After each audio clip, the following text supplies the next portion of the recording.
Muy bien, así que gracias por la pregunta. Muy bien, hermanos, el tiempo se hace corto en esta clase ya y seguimos en una introducción, una introducción que el Señor me ha guiado a dictar esta introducción con el objetivo de establecer una plataforma sólida sobre el curso propiamente tal cuando entremos en las aseveraciones que Cristo hace de sí mismo, ¿ok?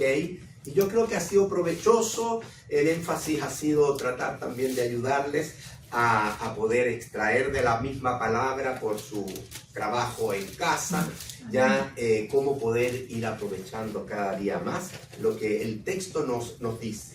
Y no alcanzamos a terminar el Evangelio de Juan, capítulo 1, en el versículo 18 quedamos, ¿ya? El versículo 18 dice, en Juan 1, 18, dice, a Dios nadie le vio jamás, el unigénito Hijo que está en el seno del Padre, Él le ha dado a conocer, ¿ya? A Dios nadie le vio jamás. En la Escritura también aparece otra expresión similar a esta, que habla del Dios invisible, al que nadie vio jamás, el Dios invisible. Por ejemplo, en Colosenses 1:15, ¿ya? Así que vamos a ir leyendo la palabra como siempre y participando. Quien tenga Colosenses 1:15 lo puede leer. Él es la imagen del Dios invisible, el primogénito de toda creación. Bien, aquí nos habla de un Dios invisible, lo mismo que Juan capítulo 1, versículo 18. A Dios nadie le vio jamás, es un Dios invisible, pero Cristo, porque está hablando todo el contexto de Colosenses de Cristo, Cristo es la imagen, quien refleja, quien revela a ese Dios que nadie ha visto, ya el primogénito de toda creación, es decir, la cúspide de toda creación, porque Él es Dios que nos visitó ya haciéndose hombre, haciéndose hijo de hombre, haciéndose carne. Primera de Timoteo 1:17, otro versículo para compartir. Todos yo los anoto acá, después ustedes pueden tomar una foto y repasan la lección. Además, nuestro hermano Mitchell tiene esas grabaciones que pueden servir, especialmente a quienes también no pudieron hoy día asistir, como tenemos el caso de Felipa, que está en Miami. Así que así aprovechamos todas las lecciones. Primera de Timoteo 1 y el versículo 17, ¿qué dice? Dice, por tanto, dale. Por tanto, al Rey de los siglos, inmortal, invisible, al único y sabio Dios, sea honor y gloria por los siglos de los siglos. Amén. Nuevamente, acá está hablando del Señor Jesucristo. Está claro el contexto. Le llama el Rey de los siglos, inmortal, ¿ya? Inmortal, invisible. Nuevamente en Timoteo aparece este término invisible, al único, y le llama sabio Dios. Lo menciona clarito como sabio Dios. Sea honor y gloria por los siglos de los siglos. Amén. Si usted ve el contexto, desde el versículo 15, está hablando de Cristo Jesús, que vino al mundo a salvar a los pecadores, de los cuales, dice Pablo, yo soy el primero. Entonces el contexto habla de Cristo, y aquí en ese versículo que está hablando del Señor Jesucristo, lo menciona como invisible, como el único Dios verdadero. Hermano, impresionante lo que la Biblia nos revela del Señor. El versículo 18, estamos en Juan 1:18, ya queda claro este Dios que nadie le vio jamás, el invisible, pero Cristo es la imagen del Dios invisible, el unigénito Hijo que está en el seno del Padre. ¿Qué significa esta frase, el unigénito Hijo que está en el seno del Padre? ¿Qué le llama a usted esa frase? ¿Único? El unigénito Hijo, el único. Hicimos una diferencia, los ángeles hijos de Dios creados, nosotros hijos de Dios adoptados, pero Él es único, no es creado, es eterno, habla de eternidad. Este término habla de la preexistencia y de la eternidad del Señor Jesucristo, que va asociado a revelarlo como el Dios hecho carne, el Dios que nos visitó, el unigénito. Pero la otra frase dice que está en el seno del Padre. ¿A qué le llama esa frase a usted como interpretación? está en el seno del Padre. Bueno, la palabra dice que está a la diestra de Dios. Está como Padre, junto al Padre, como que uno es. Junto al Padre, fíjate, junto uno es, en el seno está en intimidad, está abrazado, se recuesta en el Padre. O sea, hay una relación de unidad. O sea, esa frase debe hablarnos un poquito de que realmente el unigénito Hijo que está en el seno del Padre y que siempre por toda la eternidad ha estado en unidad a Dios, en intimidad con Dios, en plena comunión con Dios. Eso es el énfasis de esa frase. Fíjense cuando el Señor Jesucristo ora en Juan 17. Hay una hermana que quedó con ganas de leer, así que ella que lea Juan 17, del 1 al 5. Ahora va a leer más, hermana, ¿ves? Dios bendiga. ¿Quién iba a leer? Juan, Evangelio de Juan, por supuesto. Estas Lea. cosas habló Jesús, Ya. y levantando los ojos al cielo, dijo: Padre, la hora ha llegado, glorifica a tu Hijo, para que también tu Hijo te glorifique a ti. Como le has dado potestad sobre toda carne, para que dé vida eterna a todos los que le diste. Y esta es la vida eterna, que te conozcan a ti, el único Dios verdadero, y a Jesucristo, a quien has enviado. Yo te he glorificado en la tierra, he acabado la obra que me diste que hiciese. Ahora pues, Padre, glorifícame tú al lado tuyo, con aquella gloria que estuve contigo antes que el mundo fuese. Este capítulo 17 es un capítulo espectacular del Evangelio de Juan. La oración del Señor Jesús, ya previo a ir a la cruz del Calvario, ¿ya? Y está orando al Padre. Y el versículo 5 dice, ahora pues, dentro de mucho de lo que leyó mi hermana, ya dice el 5 para resumir, ahora pues, Padre, estoy a punto de ir a la cruz. Glorifícame tú para contigo con aquella gloria que tuve contigo antes que el mundo fuese. O sea, nuevamente ahí el Señor Jesucristo está haciendo énfasis en la unidad, en la intimidad, en la comunión que tuvo con Dios y dice antes que nada existiera.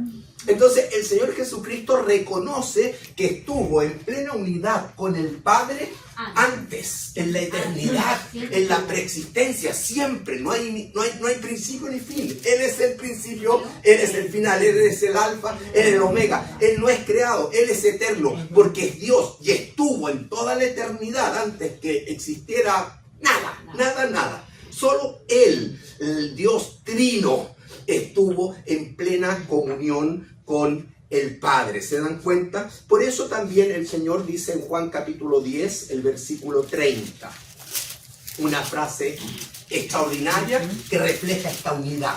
¿Ya? Juan 10, 30. ¿Quién lo tiene? Ya, hermana, lee. Yo y el Padre uno somos. Bien cortito el versículo, pero profundo. Jesús dice, yo y el Padre uno somos. Está diciendo que tienen la misma sustancia, que es Dios. El Señor Jesucristo, ya enfrente a la vista de tanta gente en aquel entonces, se podía desviar la gente diciendo es un hombre. No. El Señor Jesucristo dice, no se dejen influenciar por la apariencia que está delante de sus ojos, porque yo sé que me ven como hijo de hombre, pero yo no soy solo hijo de hombre, soy hijo de Dios, porque yo y el Padre uno somos, tenemos la misma sustancia de eternidad a eternidad. ¿Se da cuenta? Así que es un pasaje que revela de labios del Señor Jesucristo la absoluta divinidad de nuestro Señor Jesucristo. Absoluta divinidad. Hermano, teniendo en mente, ya, porque si se dan cuenta la clase se centró en la unidad del Padre y del Hijo, la unidad, la comunión de eternidad a eternidad. Ya teniendo en mente este concepto de unidad, yo quisiera mostrarle lo que pasó en la cruz. A lo mejor no lo ha visto, o a lo mejor sí. quizás comenzando ya desde el Getsemaní, cuando el Señor Jesús se comienza a angustiar. Y el Señor Jesús ora al Padre ahí en Getsemaní, en el monte de los olivos, ya donde es arrestado. Ora y es arrestado. Y de ahí ya viene ese juicio ilegal en aquella noche. Y al otro día ya el Señor Jesucristo está en la cruz. ¿Estamos? ¿Está claro? Eso lo vamos a ver en Marcos capítulo 14. A veces el Señor me guía a quizás desviarme un poco del tema, porque hay temas que quizás en el consenso general de la gente, y que podría también estar en el consenso de algunos creyentes, hay errores en su concepción. Entonces hay que aclararlo con la palabra de Dios. Vamos a Marcos ahora, al capítulo 14, el versículo 34 y 36. Dice así: el Señor está orando en Getsemaní, acuérdense, previo al arresto, ¿ya? Poquito tiempo, minutos antes del arresto. Versículo 34, les dijo a los discípulos, ya a Pedro, a Jacobo y a Juan específicamente: mi alma está muy triste hasta la muerte, quedaos aquí y velad. Yéndose un poco adelante, el Señor Jesús se postró en tierra y oró que si fuese posible pasase de él aquella hora. ¿Ya? Muchos malinterpretan esto y lo relacionan como que el Señor Jesús tuvo un momento de debilidad, producto quizás al temor al sufrimiento, al temor a los latigazos, a la corona de espinas, a los clavos, a la cruz. Muchos creen eso. Yo lo he escuchado en gente que no tiene un conocimiento bíblico. Ojalá que usted hoy día lo aclare si es que también lo tuviera, ¿ya? Pero dice en el versículo 36, y decía en su oración, Abba Padre. La relación de él con su Padre es una relación de mucha unidad, de mucha intimidad, de mucha confianza. Le llama papito, ¿ya? Abba Padre, todas las cosas son posibles para ti. Aparta de mí esta copa, mas no lo que yo quiero, sino lo que tú, que no se haga mi voluntad, sino la tuya. Pero si es posible, yo quisiera que no sucediera lo que está a punto de suceder en la cruz. ¿Qué es lo que va a suceder en la cruz? Sería la pregunta. ¿Qué es lo que le preocupaba tanto al Señor Jesús? ¿Es realmente un susto, un temor, un miedo por el sufrimiento físico? No. No. Se hizo pecado, pero que se hizo pecado. Eso le afectaba, porque tenía una consecuencia al momento que él se hiciera pecado. Y Jesús lo sabía. ¿Cuál era la Se consecuencia? alejaría de Dios. De Dios. Eso.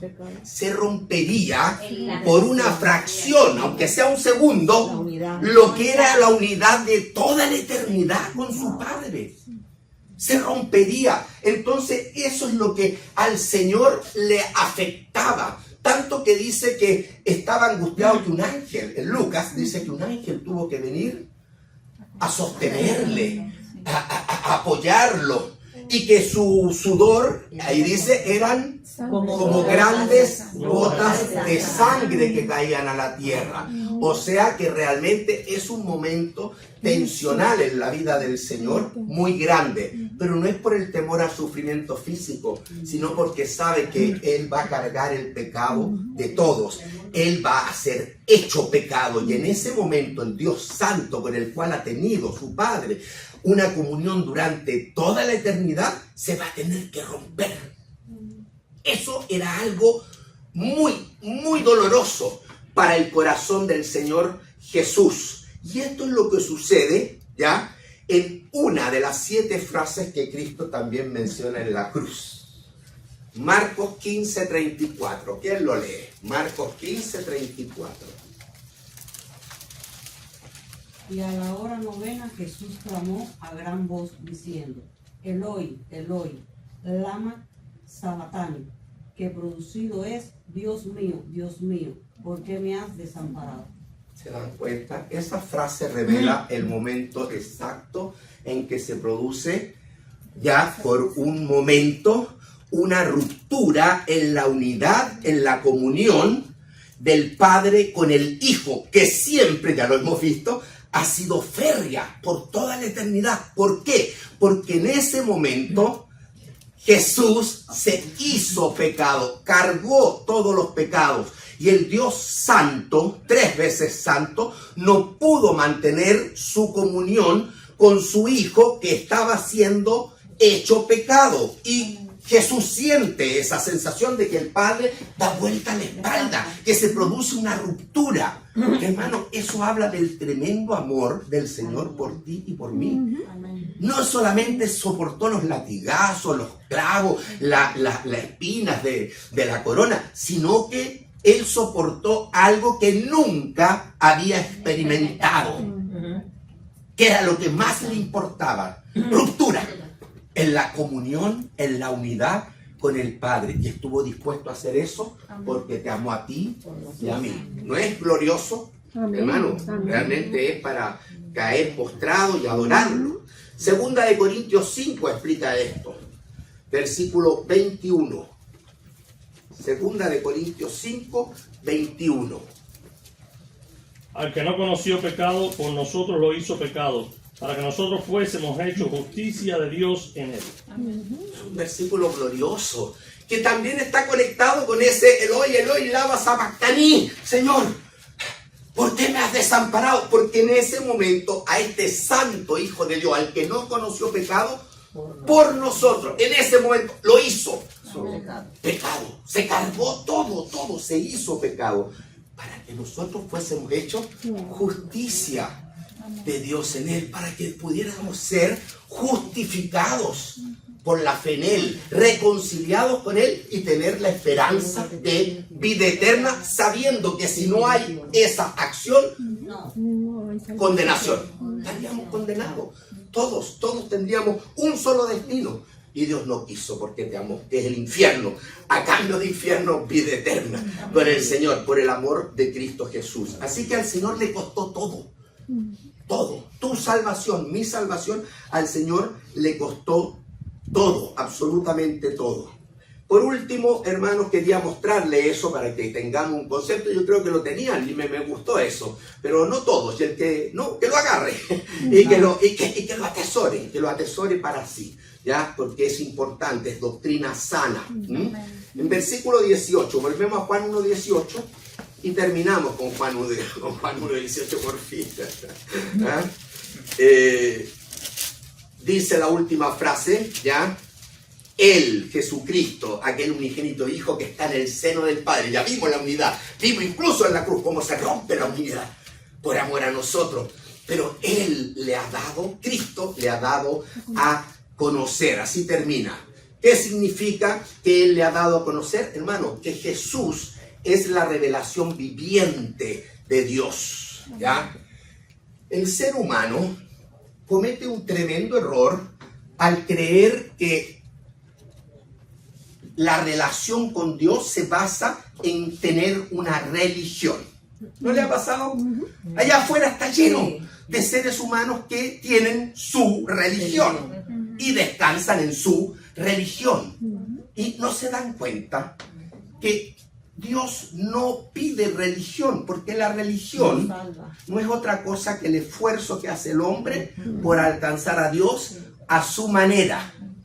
Hermano, esto va incluso en contra, cuando hay una doctrina así conflictiva, hay que irse siempre a los orígenes. Hay que irse siempre al Génesis, ¿ya? Por ejemplo, se lo demuestro. Al Señor Jesucristo alguna vez le tocaron el tema conflictivo, ¿ya? Los fariseos, los escribas, en relación al divorcio, ¿ya? Se puede repudiar a la mujer por cualquier causa. ¿Qué hizo Jesús? Jesús no les respondió directamente, sino que los llevó a Génesis. No habéis oído, eso está ya, por ejemplo, en Mateo.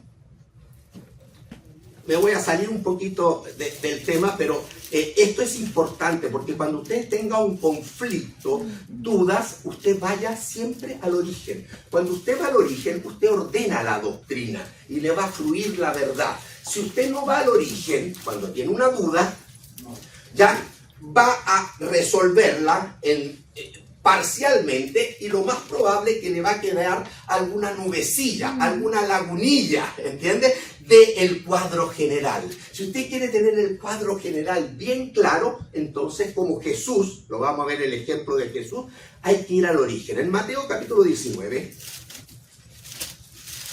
aunque hermano me desvíe, yo estoy tratando de dar consejos que le puede servir. En Mateo capítulo 19, versículo 3, dice que vinieron a él fariseos tentándole, diciéndole, ¿es lícito al hombre repudiar a su mujer por cualquier causa? Él respondiendo los dijo, ¿no habéis leído que el que los hizo al principio? ¿A dónde se va Cristo? Al principio. Se va a Génesis. ¿No habéis leído que el que los hizo al principio, varón y hembra los hizo? Y dijo, por esto el hombre dejará padre y madre, se unirá a su mujer, y los dos serán una sola carne. O sea, mencionó Génesis 2:24. Lo llevo allá. ¿Ya? Entonces, hermano, esa es una enseñanza importante. Ahora, yo decía, el hombre, en lugar de querer relacionarse a Dios al modo de Dios, y el modo de Dios es revelación, es que Él toma la iniciativa de darse a conocer. Él toma la iniciativa, Dios toma la iniciativa y dice, hijo mío, conóceme. Te deja una carta de amor que se llama Biblia y envía a su Hijo Jesucristo, que muestra, que nos da a conocer al Padre. Entonces uno, para conocer a Dios, tiene que encaminarse en la forma que Dios quiso darse a conocer, no en mi forma. La gente de afuera tiene su forma y se crea en su forma a un Dios a su imagen. O sea, una contradicción. Yo por eso que me iba al origen, porque sucede que en Génesis 1:26 dice que Dios creó al hombre a su imagen y semejanza. Y este hombre, lleno de orgullo, soberbia, lleno de engaño, que es el terreno de Satanás, ya crea a Dios a su imagen. ¿Cómo se le ocurre al hombre crear a Dios a su imagen? Entonces yo lo moldeo a como me conviene. Eso es la religión. Pero nosotros no predicamos. ¿Entendió la diferencia? Nosotros no predicamos una religión. Nosotros ya nos sometemos a la palabra de Dios y vamos a conocer a Dios conforme a como Él se ha dado a conocer. Y yo veo que Él lo que quiere es una relación. Entonces yo entro en una relación con Él y me someto como criatura creada a imagen de Él. Yo me someto a Él. No es que yo lo someto a Él, a mi principio, a mi pensamiento, a mi conveniencia. ¿Se dan cuenta? Esa es una pequeña diferencia que usted debe tener claro de lo que es religión. Porque afuera usted se va a encontrar con gente religiosa. Quizás explicándole esto usted le puede abrir un poquito los ojos. Por eso es que estoy compartiéndolo. Para que usted tenga más herramientas. ¿Ya? Porque este curso es evangelístico. Y es un curso donde lo está preparando usted sin que se dé cuenta, con herramientas para que después pueda presentar defensa y evangelizar a aquel que está perdido. Porque esa es la voluntad de Dios. Amén. Ya, hermano, entonces quería mostrarles solamente eso, ¿ya? Básicamente eso. Ya hay que ir entonces al origen. Y el origen habla de que Dios creó al hombre y no el hombre crea a Dios. Y el religioso crea a Dios. Es como el hombre creando a Dios. Esa es la religión. Pero esta es revelación. Entonces, Él le ha dado a conocer, significa que Jesús es la revelación viviente.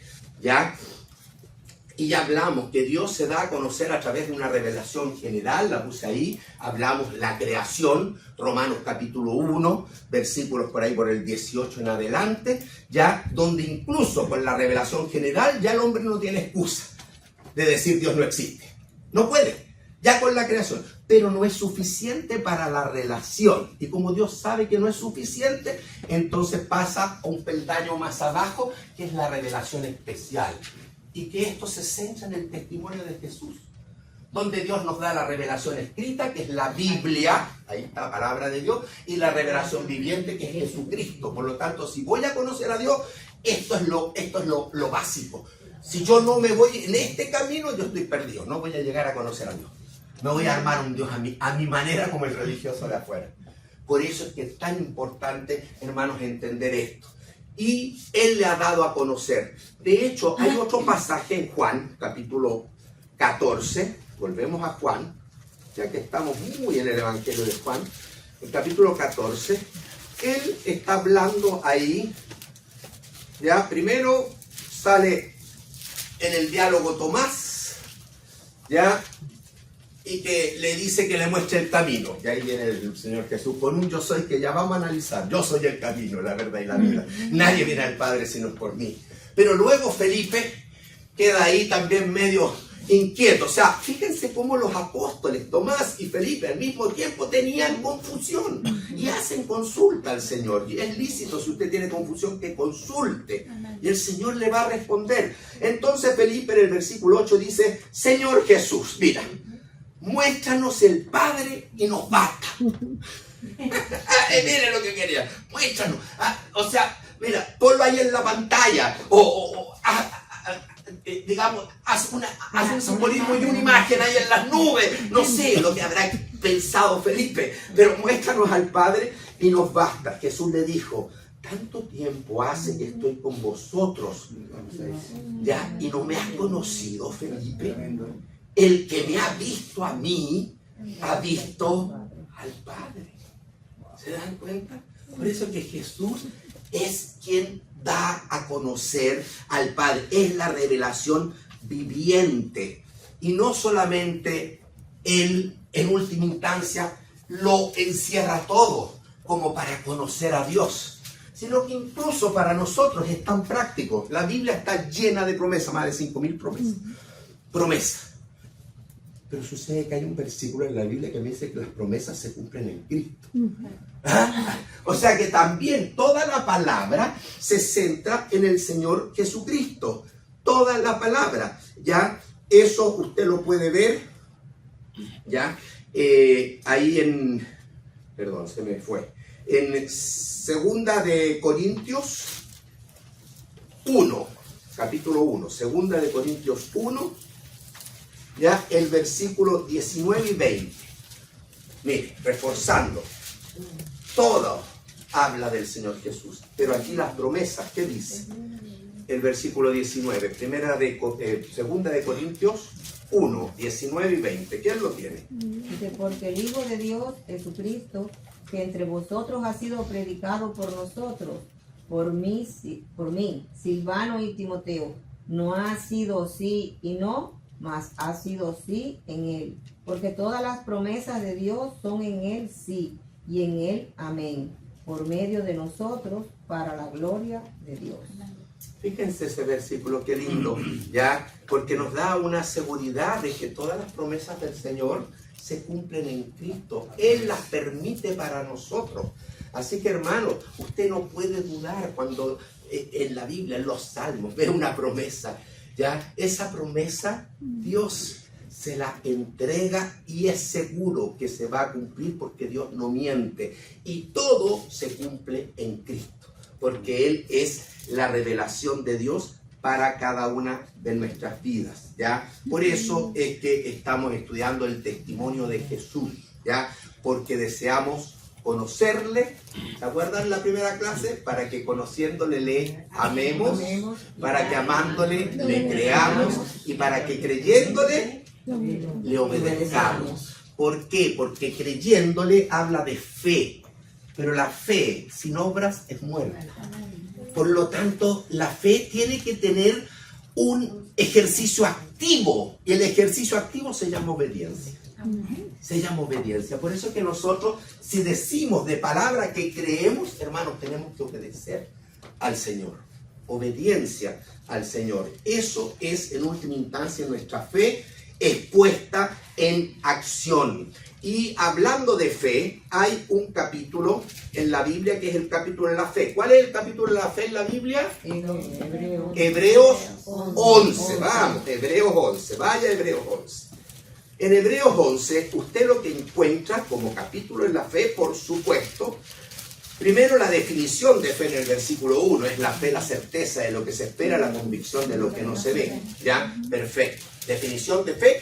Y luego los ejemplos. Y ahí aparece, usted va a encontrar a un Abraham, bueno, va a encontrar a un Moisés, va a encontrar profetas, va a encontrar muchos grandes héroes de la fe. Amén. Pero el capítulo 12 concluye con el héroe máximo de la fe. Ese es Jesucristo. Hebreos 12:2. Esto sigue. ¿Ya? Es verdad que nosotros para ordenarlo, los hombres le pusimos capítulo y como que pensáramos que es separado, pero no. Esto va, sigue. Así que el 12:2 está siguiendo al 11 y después de mostrarme el capítulo de la fe, ¡pum! Me dice, puesto los ojos en Jesús, el autor y consumador de la fe. Y me agrega algo más. Aparte de ponerme a Cristo en la cúspide de todos estos héroes de la fe, Él es lo máximo porque es el autor y es el consumador de la fe.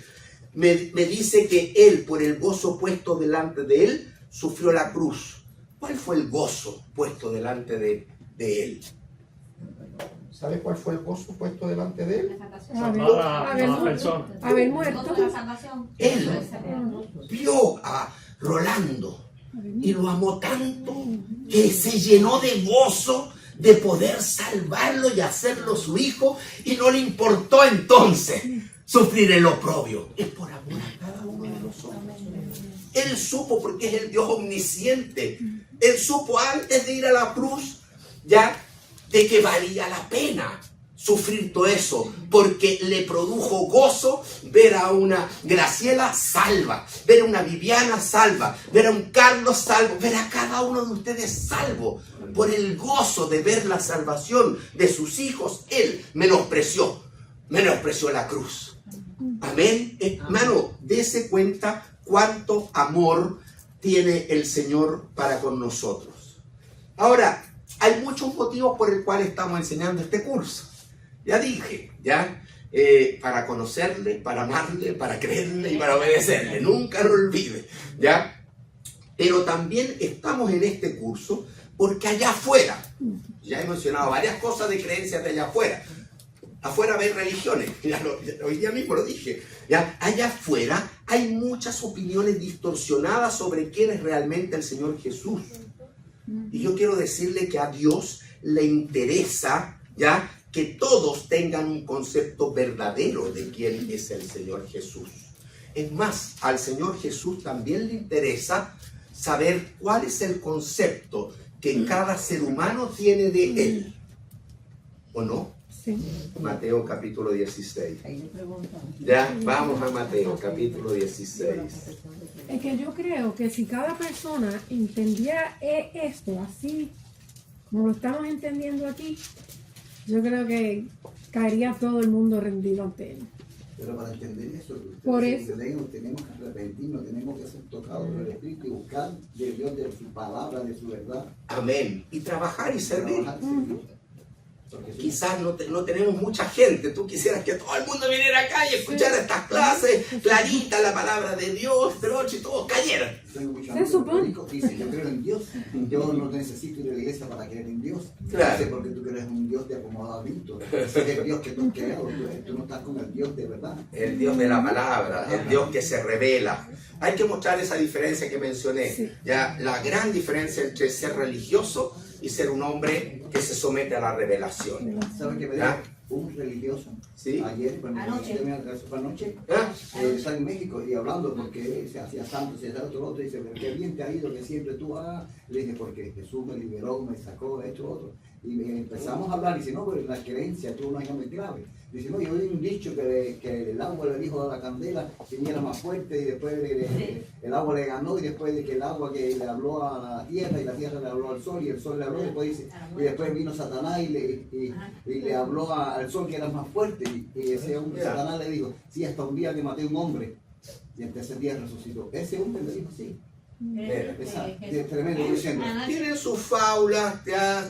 Como Tiene diciendo, su- lo que me está diciendo es lo real. Vamos a ver cómo se quedó callado, no habló una sola palabra, se quedó mudo. Pero hablando alguna palabra. sí, pero no lo internalizan, o sea, no lo analizan, no lo internalizan. Pero yo pienso que ese muchacho. Todos tenemos esa lucha, hermana, y hay que, hermano, hay que seguir con el mismo amor del Señor y con la misma esperanza, presentando al Señor, pero con la gracia de Él, en mansedumbre, ya, y no entrar en grandes conflictos de pelea, porque a veces sacan de quicio, de la paciencia se nos agota, pero tenemos que depender del Señor y seguir amándolo y mostrando con hechos y con palabras que el Señor realmente les ama. Ese trabajo lo hace el Espíritu Santo Amén. también. No Claro, somos por eso hay que nosotros. orar por ello. Hay que orar primeramente. Hermano, usted tenía la manito levantada. No, de todo lo que estamos analizando, yo estaba recordando, yo estudié muchos años con los testigos de Jehová y uno de las cosas que ellos tienen para no creer en Jesús es lo mismo que estábamos analizando cuando Jesús oró al Padre. Entonces ellos dicen que si Jesús es Dios y que no es un ser criado, porque él oraba a Dios. Entonces yo estuve muchos años y ellos me insistían, pero es como usted dijo, la religión te quiere imponer. Claro. Pero así tú tengas el conocimiento que tú tengas erróneo, y si el Señor sabe que una persona está en una secta, pero está de corazón queriendo, en mi caso, que yo estaba realmente, yo empecé a estudiar todas las religiones, los mormones, todos los adventistas, porque yo decía, ¿por qué hay tantas religiones? Y ellos me insistían de que me bautizara, y yo les decía, no, porque yo necesito algo, hay algo que yo necesito. No era el conocimiento, yo necesitaba nacer de nuevo. Nacer de nuevo, una experiencia Eso era, personal con el Señor. porque el conocimiento no te hace ser una nueva criatura. A mí no me hacía ser una nueva criatura hasta que no vino el Espíritu Santo y me convenció, me redargulló de que yo necesitaba un Salvador. Ahí es que entonces es que yo entiendo cómo el Señor a mí me abre los ojos, quién es Jesús. Amén, amén. Y así es que están muchas personas atrapadas que tal vez están sinceramente buscando y no han encontrado ese camino, esa puerta que el Señor quiere que ellos busquen, encuentren. Amén. Y entonces que nosotros tenemos que orar por esta persona para que el Señor les abra el entendimiento y que las escamas de sus ojos sean caídas. Amén. Y puedan ver la condición que tenemos y que nosotros estamos realmente separados del Señor por el pecado. Amén. Gracias, hermano. Realmente maravilloso su resumen. Primero, la oración entonces debe estar siempre en forma céntrica ya en nuestras vidas, especialmente por tantas personas que no conocen al Señor, partiendo de nuestro Jerusalén y ir abarcando nuestro vecindario, a nuestros lugares de trabajo, etcétera. Pues siempre hay personas que necesitan, todos necesitan del Señor, y este curso tiene el objetivo de mostrar esa realidad. Ustedes mismos ya la van retroalimentando, como lo ha dicho usted, hermana, pero tenemos que también capacitarnos, tenemos que prepararnos, estar preparados para poder hablarles del Señor, presentar el Evangelio. Yo creo que el curso nos va a ir ayudando, y seguramente usted, después que escuche la clase, no sé, yo soy el buen pastor, usted va a tener una enseñanza que le puede permitir transmitirla a otro, ¿entiende? O cualquiera de estas aseveraciones que el Señor hace. El Evangelio de Juan es maravilloso y puede ser grandemente utilizado para mostrar ¿a quién? A Jesús. Juan es, yo diría, el apóstol que más se esfuerza por revelar al Señor Jesucristo. Comienza en el principio, era el verbo era con Dios, el verbo era Dios. En Apocalipsis empieza diciendo también, ya, que el Apocalipsis es la revelación de Jesucristo que Dios le dio a sus siervos para que lo puedan compartir. ¿Entiende? Nuevamente, el apóstol Juan, hasta el Apocalipsis, dice que es un libro por el cual uno puede conocer a Jesús, porque es la revelación de Jesús. En nuestro versículo de Apocalipsis 19, 10, 2 veces dice en un versículo el testimonio de Jesús. Entonces, ¿por qué? Porque él quedó impresionado. Ya, yo creo que hizo una evaluación, no cuando caminó con él, sino ya resucitado el Señor después y viejito allá en la isla de Patmos. A lo mejor hizo una reflexión Juan y se dio cuenta que lo más importante ya fue realmente conocerlo a él. Por lo tanto, había un fuego en su interior de que yo quiero que todo el mundo lo conozca, y por eso que hace mucha revelación de Jesucristo el apóstol Juan, tanto en su evangelio tanto en sus epístolas, el que tiene al Hijo tiene la vida, el que no tiene al Hijo no tiene la vida. Termina la epístola primera de Juan 1, capítulo 5, el último versículo termina diciendo que Jesús es Dios. Léalo. El último versículo de primera de Juan 5, primera de Juan capítulo 5, el último versículo termina afirmando que Jesucristo es Dios. Ahí tiene, ¿entiendes? Entonces, bueno, me salí del tema, pero ahí le hablé un poquito de cuál es el corazón de Juan. Hermano, pero Y ojalá la esté verdad así nuestro corazón. que la verdad es que esto es algo que le explota la cabeza a uno. O sea, es un misterio que, como dije ahorita, con la razón jamás lo vamos a entender. Amén. Tiene que ser el Espíritu Santo el que nos Amén. dé esa convicción. Porque Así es algo que le explota la cabeza a uno, de verdad. Si uno lo razona. Es algo increíble. Sí, es increíble, es algo increíble. Pero tenemos que dar, dice el Señor, tenemos que dar razón de la esperanza. Bueno, O sea, claro. hay que transmitir un mensaje que va a la mente. Claro. Porque la persona tiene que entender. ¿Es suficiente? ¿Estoy de acuerdo contigo? No, porque nadie se salva por la sabiduría del hombre. Más bien, en la sabiduría del hombre, el hombre se pierde. Y Dios ha enloquecido la sabiduría del hombre. Se salva por la locura de la predicación. Se salva por la locura del evangelio. Pero esa es una obra espiritual. Pero el hombre necesita tener un conocimiento mental básico de estas verdades, y cuando la tiene, usted cuando se convirtió, usted no cometió un suicidio intelectual, usted entendió lo que pasó y le llegó porque el Espíritu Santo utilizó esa enseñanza en su mente, le afectó su corazón y usted cayó a los pies del Señor. Su voluntad se quebró y usted se arrepintió y aceptó a Cristo como Salvador. Y entonces comienza el nuevo nacimiento. Amén. A mí me pasó así, yo estoy relatando un poco mi testimonio, ¿ya? Sí, así es. Yo me convertí al Señor hace muchos años, ¿ya? Porque por primera vez un caballero con corbata allá al frente me hizo escuchar la palabra de Dios con una invitación, ¿ya? Y el versículo que me reventó, adivine cuál fue. Lucas 19:10. Porque el Hijo del Hombre vino a buscar y a salvar lo que se había perdido. La historia de Zaqueo. Mire, a mí el Señor me puso el espejo. Yo me miraba en mi espejo y me encontraba lindo, estaba perfecto.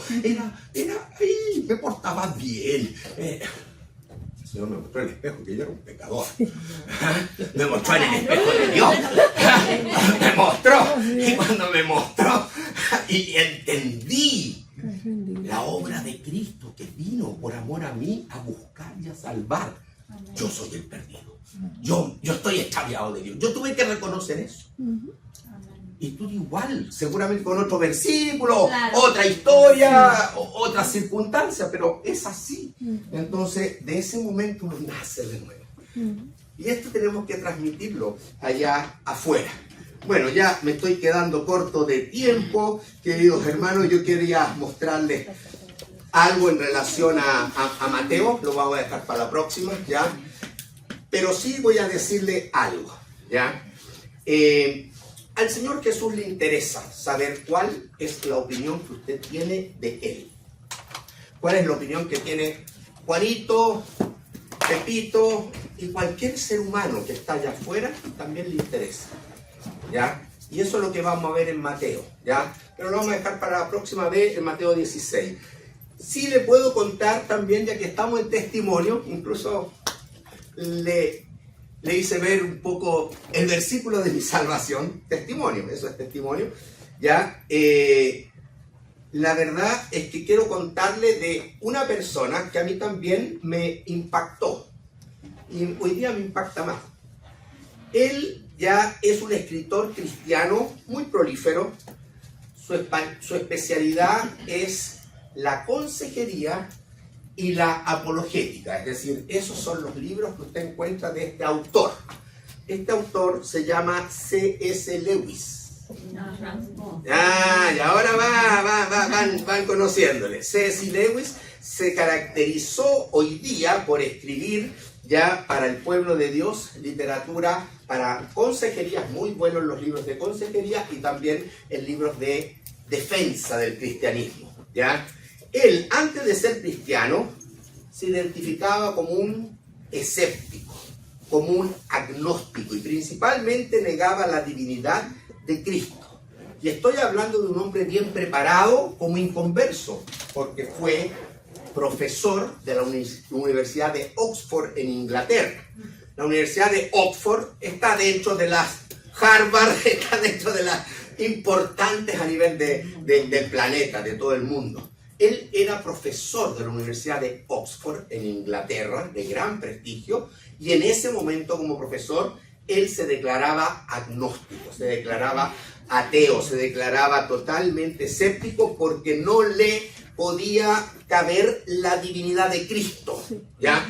Y por muchos años estuvo en esa situación, pero por la gracia del Señor, igual como usted, él se convirtió al cristianismo y él escribió un libro que se titula Defensa en favor del cristianismo.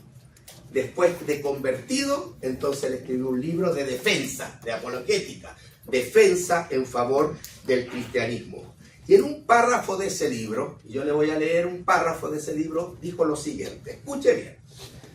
Él dijo, un hombre que fuera solamente un hombre y dijese las cosas que Jesús dijo, no sería un gran maestro de moral.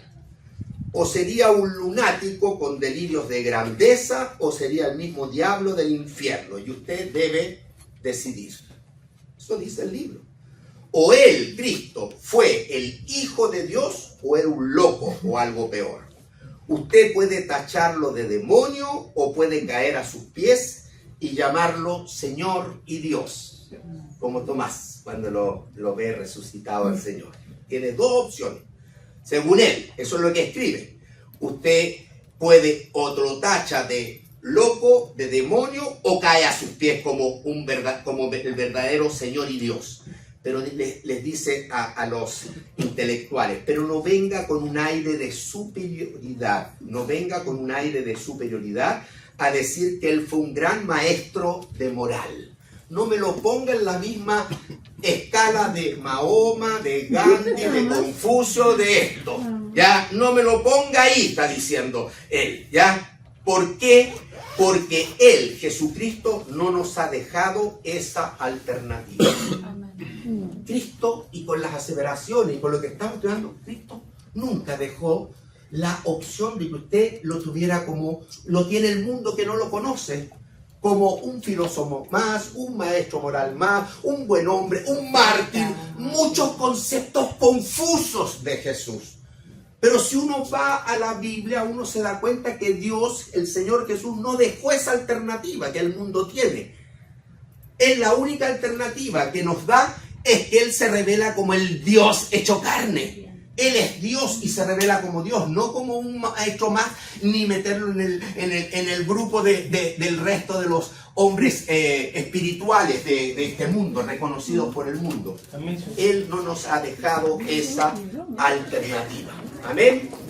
Así que para mí es un escrito bien interesante del testimonio de él, ¿ya? Un ateo intelectual que se convierte y que frente a la palabra le queda claro, este hombre no es un menor, este hombre es lo que dice ser o está errado al grado de locura.